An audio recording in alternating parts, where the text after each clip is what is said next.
বিশ্বশোক রবীন্দ্রনাথ ঠাকুর। মূল গ্রন্থ পুনশ্চ।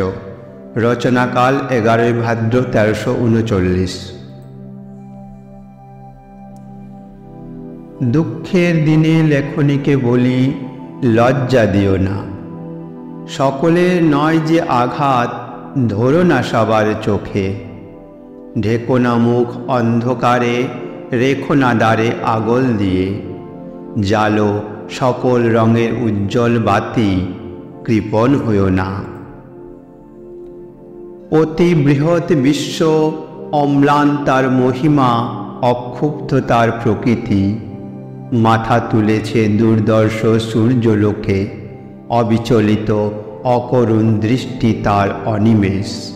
অকম্পিত বক্ষ প্রসারিত গিরি নদী প্রান্তরে। আমার সে নয়, সে অসংখ্যের। বাজে তার ভেরি সকল দিকে, জলে অনিভৃত আলো, দোলে পতাকা মহাকাশে। তার সম্মুখে লজ্জা দিও না। আমার ক্ষতি, আমার ব্যথা, তার সম্মুখে কণার কণা। এই ব্যথাকে আমার বলে ভুলব যখনই, তখনই সে প্রকাশ পাবে বিশ্বরূপে। দেখতে পাব বেদনার বন্যা নামে কালের বুকে, শাখা প্রশাখায় ধায় হৃদয়ের মহানদী। সব মানুষের জীবন স্রোতে ঘরে ঘরে।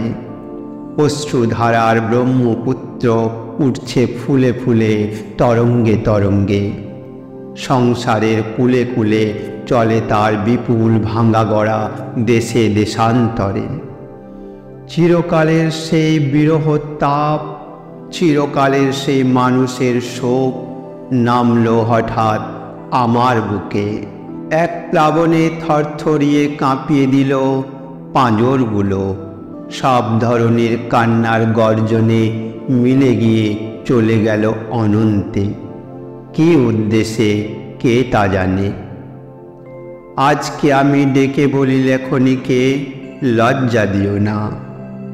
কুল ছাপিয়ে উঠুক তোমার দান, দাক্ষিণ্যে তোমার ঢাকা পড়ুক অন্তরালে আমার আপন ব্যথা।